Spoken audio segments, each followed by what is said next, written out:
unbelievable pain, you will be able to say, hey.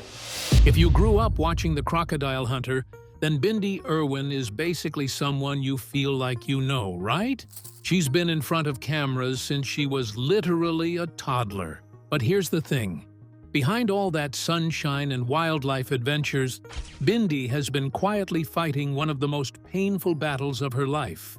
And she just opened up about it in a way that has the entire internet shook. For anyone who needs a refresher. So let's just set the stage real quick, because if you somehow don't know who Bindi Irwin is, first of all, welcome, and second of all, buckle up. Bindi Sue Irwin was born on July 24, 1998, in Booderham, Queensland, Australia. She is the daughter of the late, great Steve Irwin, the crocodile hunter, and Terry Irwin, who is basically wildlife royalty in her own right. And if you're wondering about the name Bindi Sue, Steve named her after his favorite crocodile at Australia Zoo, Bindi, and his beloved dog, Suey. That is such a Steve Irwin thing to do, and honestly, we love him for it. Now, Bindi didn't exactly have a normal childhood, but in the best possible way. She grew up literally inside Australia Zoo in Beerwah, Queensland, surrounded by crocs, koalas, and every other wild creature you can imagine. She was homeschooled so she could balance her education with zoo life and TV commitments. And yes, she was on camera basically before she could walk properly. At just 8 years old, she launched her own wildlife documentary series called Bindi the Jungle Girl. It aired on Discovery Kids and became a huge hit. And not only did the show take off, but Bindi won a Daytime Emmy Award for Outstanding Performer in Children's Programming, making her the youngest performer ever to win that award at the time. At 9. Let that sink in. Then, in 2015, she competed on Dancing with the Stars in the US. And, you guessed it, she won that too, taking home the Mirror Ball Trophy with partner Derek Howe. She's also starred in Crikey.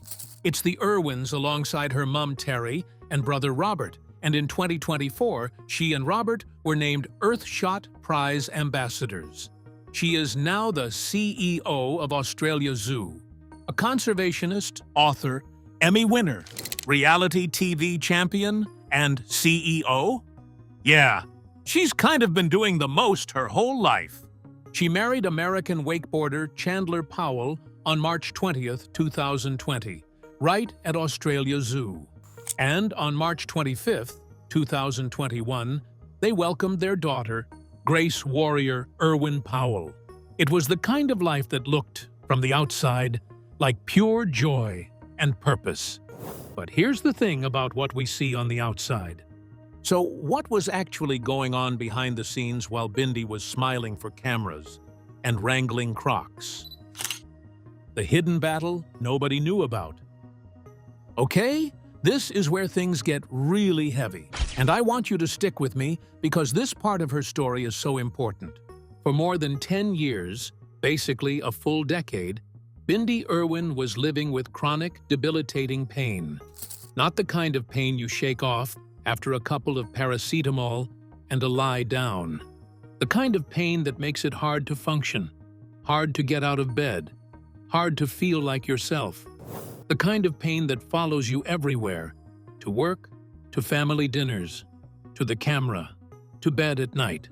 And the worst part? She didn't know why. In her own words, she described it as indescribable, inescapable pain. She said she was tested for everything, every tropical disease, Lyme disease, cancer, you name it, every blood test, every scan imaginable. And every single time, she came up empty. No answers. Just more confusion, more frustration, and more pain, with no explanation attached to it. Doctors kept dismissing her. They told her the pain was just part of being a woman. Let that one marinate for a second. A decade of suffering. And the medical response was basically, yeah, That's just how it is. She internalized that. She started to believe she was weak. She said as a teenager and young woman, she felt weak and deeply insecure, and that she was trapped in her own body. Can you imagine carrying that? Being one of the most publicly recognizable faces in Australian wildlife conservation, putting on a brave face for cameras and interviews and public appearances, all while secretly feeling like your own body is working against you, and nobody believes you? And here's what makes it even harder to hear. Bindi wasn't just some person who could take a sick day and quietly deal with things at home. This is a woman who runs a world-class zoo, films television, gives public speeches, shows up for her family, her animals, and her fans every single day. She had no choice but to keep going, even when her body was screaming at her to stop. She tried to keep it private. She didn't want to worry people. She pushed through, kept working, kept showing up, kept being Bindi Irwin for the world. But the truth was, she was crumbling on the inside. And for 10 whole years, she did all of this without even having a name for what was wrong with her. No diagnosis, no roadmap, no community of people who understood. Just pain, dismissed over and over again as something to simply put up with. That is a level of strength most of us will never fully understand. But it's also a level of injustice that should never have happened in the first place. So when did she finally get answers? And what did those answers actually reveal? The diagnosis that changed everything. In March 2023, Bindi Irwin went public on Instagram with a bombshell announcement. She had been diagnosed with endometriosis. Now, if you're not familiar with endometriosis, let's break it down super quick. Endometriosis is a condition where tissue similar to the lining of the uterus starts growing outside the uterus, on the ovaries, fallopian tubes, and other organs. According to the World Health Organization, approximately 190 million women worldwide are affected by endometriosis. That is a massive, massive number. And yet, for many of them, getting a diagnosis can take between 7 and 10 years on average. 7 to 10 years. Sound familiar? Because that's almost exactly how long Bindi had been suffering before anyone figured out what was actually wrong with her. The condition causes severe pain, especially around menstrual cycles, and can also affect fertility. And because the symptoms are so often dismissed as normal period pain, millions of women go undiagnosed for years, just like Bindi did. They're sent home, told to take ibuprofen, told to push through, told they're being dramatic. It is, honestly, one of the most widespread and frustrating failures in women's health care. When she finally got her diagnosis and had her first surgery in early March 2023, doctors removed 34 endometriosis lesions. That's not a small number. But it was just the beginning. The surgery was performed by Dr. Tamer Sekkin, an endometriosis specialist at Lenox Hill Hospital in New York City. And Bindi was open about the fact that finding the right doctor, a surgeon who performs excision surgery rather than ablation, made all the difference. Her mom Terry even made a point of noting that in the comments of Bindi's post, urging other women to seek out excision surgeons specifically. Why does that distinction matter? Because ablation, the more common approach, essentially burns the lesions off the surface, which can leave the roots behind and allow them to grow back over time. Excision, on the other hand, cuts out the lesions entirely, roots and all. It's more complex surgery, but for many patients, it offers far better long-term results. Bindi's willingness to explain that publicly, that alone has probably helped thousands of women ask the right questions at their next appointment. The public response to her 2023 announcement was enormous. Women from all over the world flooded her comments, saying, "I believe you, me too. Thank you for giving this a name." For so many of them, seeing someone as well known as Bindi finally say out loud, that the pain is real, that it isn't just something to toughen up and deal with, was genuinely life-changing. But Bindi's health journey was far from over, because just when you think the story ends with a diagnosis and some relief, things took an even more serious turn. What happened next? The emergency surgery. Nobody saw coming. So here's where things get really intense. And honestly, it kind of speaks to just how serious endometriosis can be when it's not caught early enough. While Bindi was continuing her endometriosis treatment, she ended up needing emergency surgery in the United States. During that procedure, doctors discovered even more endometriosis lesions and also found that her appendix needed to come out, an appendectomy. And on top of that, she had a hernia repair from childbirth. Think about that for a second. One emergency surgery, appendectomy, hernia repair, and more lesions removed, all at once. Her husband, Chandler Powell, described her as the strongest person I know after she came through it. And honestly, that feels like an understatement. The most recent update, and this is from her own Instagram post in late March 2026, shared during Endometriosis Awareness Month, is that in total, over 50 endometriosis lesions have been cut out of her body over the course of her treatment. 50 lesions, plus a chocolate cyst that was literally adhering her ovary to her side, plus the appendectomy, plus the hernia repair. Her exact words were, "I've felt indescribable, inescapable pain."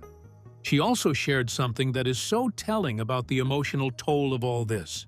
She talked about a cyst so severe it was sticking her ovary to the wall of her body, and she had been walking around, living her life, working at the zoo, filming television, being a mum to Grace, while her body was doing that, without knowing, while smiling for photos, while giving interviews, while feeding crocodiles. And through it all, she kept going. Not because she didn't feel it, but because she had no choice, and because she loves what she does. So what does all of this mean for Bindi now? And how is she using this incredibly painful chapter to actually change things for other women? Bindi's mission and the bigger picture. Here's the thing about Bindi Irwin. She has never been someone who just sits on something when she could be doing something about it. That's not how she was raised, and it's clearly not how she's wired. She didn't just share her story and move on. She turned it into a full-on advocacy mission. She partnered with the Endometriosis Foundation of America, EndoFound, and was honored at their Blossom Ball in May 2024 with the Blossom Award. She regularly speaks about the condition, urges women not to give up on finding answers, and pushes for endometriosis to be taken seriously as a medical issue, not dismissed as just cramps or something women simply have to endure. In her March 2026 Instagram post, she wrote directly to anyone who might be suffering, "If you're in pain, my heart breaks for you. I believe you. Please find answers. And don't give up on yourself. I know how hard that can be." Those three words, "I believe you," might seem simple.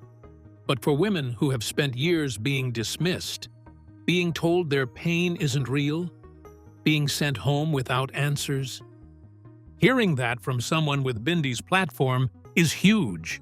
It validates something that the medical system has repeatedly failed to validate for them. That message resonated in a massive way. The post received over 3,600 comments. Fellow Dancing with the Stars professional Whitney Carson commented, calling Bindi brave. Her mom Terry wrote that she was so proud of her daughter for sharing her journey. Fans and fellow women with endometriosis poured in from everywhere, saying they had been told the exact same thing, that their pain was just part of being a woman, and that Bindi's honesty made them feel seen for the first time. One commenter put it perfectly. The amount of women that get told "It's just part of being a woman," is extremely sad. Doctors and the education system need to do better. And Dr. Kathy Huang, director of NYU Langone Health's Endometriosis Center, has been clear on this. The most important takeaway is that pain is not normal. Bindi is now living proof of that message. She went from being one of those dismissed patients to being one of the loudest, most credible voices telling other women, "You deserve answers." She's also continuing to carry on her father Steve Irwin's legacy in every other area of her life, running Australia Zoo, doing conservation work, raising Grace, and just generally being an all-around force of nature. Her brother Robert, 22, has also been vocal about the importance of women's health being taken seriously, telling E! News, "Women's health throughout history, and even now, is just under-discussed, under-researched. We really need advocates to stand up and get the word out there, men and women."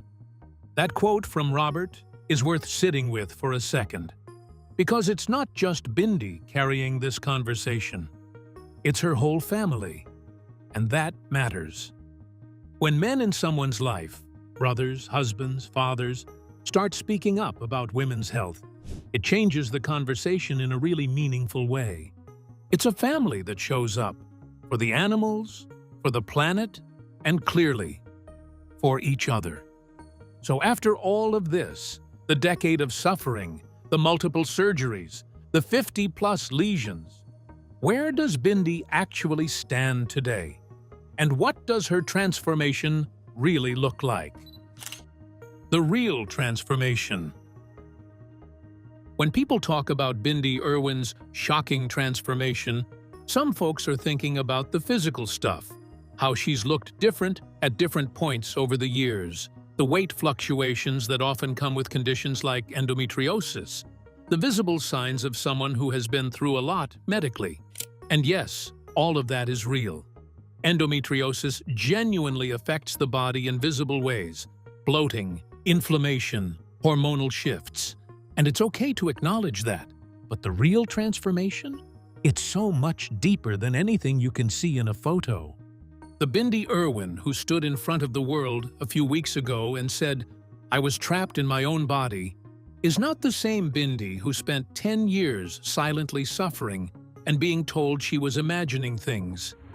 That version of Bindi, the one who felt ashamed, weak, insecure, and unheard, has been replaced by someone who looked that decade of pain dead in the eye and said, "Not only did I survive this, I'm going to make sure other women don't have to go through it alone." That is a transformation. That is growth. That is strength in a form that doesn't always look like the glossy, highlight reel version we're used to seeing on social media. She went from keeping an invisible illness completely private, terrified of being seen as weak, to becoming one of the most prominent public voices in the entire endometriosis awareness conversation. She went from being dismissed by doctors to standing on stages, working with medical organizations, and advocating for faster diagnosis and better treatment options for millions of women worldwide. And she did all of this while being a mom, while running a zoo, while continuing to carry her father's wildlife conservation legacy, while literally healing from multiple major surgeries. That is not a small thing. That is extraordinary. Her surgeon, Dr. Tamer Sekin, highlighted her as someone who went through the full excision process, the approach he champions for truly removing endometriosis lesions rather than just burning them off with ablation. And Bindi made sure to name him publicly, direct people to his work, and point fans toward the Endometriosis Foundation as a resource. She didn't just share her story and walk away, she gave people a roadmap. Bindi also shared that after 13 years of fighting for answers, she is finally healing. Finally. That word hits different when you know what it took to get there. 13 years, 50-plus lesions, multiple surgeries, a decade without a name for her pain, and now, finally, healing. And the conversation her openness has sparked, it's bigger than her. It's for every girl who's been told she's being dramatic, every woman who's spent years in pain being shuffled from doctor to doctor with no answers, every mom who's watched her daughter suffer and felt completely helpless. Bindi gave all of those people something invaluable, a voice, and the validation that their pain is real and that they deserve to be heard. That is a transformation worth talking about. And that's exactly why everyone is talking about Bindi Irwin right now. Not because of drama, not because of controversy, but because she took a decade of pain, shame, and silence and turned it into something that could actually help people. That's the kind of transformation that really matters. Endometriosis affects around 190 million women worldwide. 9 million of them are in America alone. And the average time from first symptoms to diagnosis is still 7 to 10 years, which means right now, as you're watching this, there are millions of women out there going through exactly what Bindi went through. Dismissed, undiagnosed, in pain, told to just deal with it. If that's you or someone you love, please don't give up. Push for answers. Seek out specialists. Look into the Endometriosis Foundation of America at endofound.org. And most importantly, know that your pain is real and you deserve to be believed. Now, I want to hear from you. Did you know about Bindi's health journey before today? Drop a comment below and let me know. And if this video opened your eyes to endometriosis in any way, please share it. Someone in your life might really need to hear this story. If you're new here, hey, welcome! Make sure you subscribe and hit that notification bell so you never miss a video. We cover real stories, real people, and real conversations, just like this one. I'll see you in the next one.